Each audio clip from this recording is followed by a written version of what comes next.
But particularly in the Middle East, millions of people believe Israeli agents were involved in the attack. And they claim there is a basis for their suspicions. Moments after the planes hit the World Trade Center, eyewitnesses reported seeing a group of young men apparently celebrating. I grab my binoculars and I'm trying, to look at the Twin Towers. But what caught my attention, down there, I see this van parked. And I see 3 guys on top of the van. They seemed to be taking a movie. And I could see that they were like happy. They're laughing. They didn't look shocked to me. This part of New Jersey has a large Muslim community. It would turn out that 3 of the 9/11 hijackers had lived there. A major terrorist manhunt began, and just 6 hours after the attack, the van was stopped at a roadblock by patrolman Scott DiCarlo. We were asked to detain the van and the passengers. They were just removed from the vehicle, patted down for safety precaution, and detained. 911 call at 410 Park. I think once the FBI arrived, one of them stated that they were on our side. There's something to that effect. The mood was confusion. As people were driving by, they were screaming all sorts of excerpts. Profanity, things to that effect. Nothing that I'd care to repeat. 3-1 day, they're in service.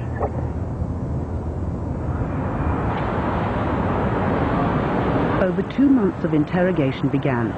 The FBI discovered the men weren't from Al-Qaeda. They were Israelis. An enduring conspiracy theory began, that they were Israeli field agents who'd uncovered the 9/11 plot in advance. Israel had deliberately failed to warn the US authorities because it wanted to ensure that American public opinion was hostile to the Arab world. Channel 4 traveled to Israel and spoke to 3 of the 5 men arrested that day to hear their side of the story. One of the neighbors gave a call to the feds and tell there is a white van with 5 Arab people. As you see, I'm blonde, blue eyes. And he tells there is a bomb in a white van. He gave the number, 5 Arab people, and they're on the way to Manhattan to make a suicide. I was the driver. The policeman took his gun and put it in my head. Where are the bombs? Where did you want to do the suicide? And I don't know nothing about what you say. But I told them that I'm just a tourist from Israel, I'm Jewish. And he told me, don't talk, if you talk I'm going to shoot you. People were spitting on us from the street. They are passing with the cars and spit on us. Because they thought that we are the Arabs. They were looking for someone to blame. A passerby took these photos of the police searching the van. 5 men were inside it. Some had dual nationalities and were carrying more than 1 passport. Others had flight tickets to leave the US within days. Fearing robbery, one had over $4,000 hidden in a sock. They were ripping things, they took the camera, they were screaming at us all that time. Put your head into the ground or we were gonna shoot you. They told interrogators they were working for Urban Moving, a shipping and storage firm run by an Israeli businessman who often employed Israeli students without work permits. The men say there was an innocent explanation for what was found in the van and their behavior on 9/11. They were, they say, simply on a working holiday. We heard in the news that one of the planes was crashing down the building, and we thought it was an accident at the beginning. So we went up to the roof of Urban Moving, and we saw the building burning.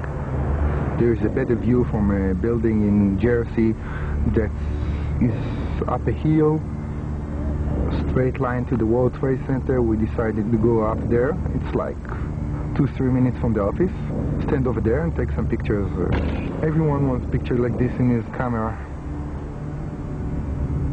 Their boss at Urban Moving, Dominic Suter, was questioned by the FBI, but then disappeared back to Israel.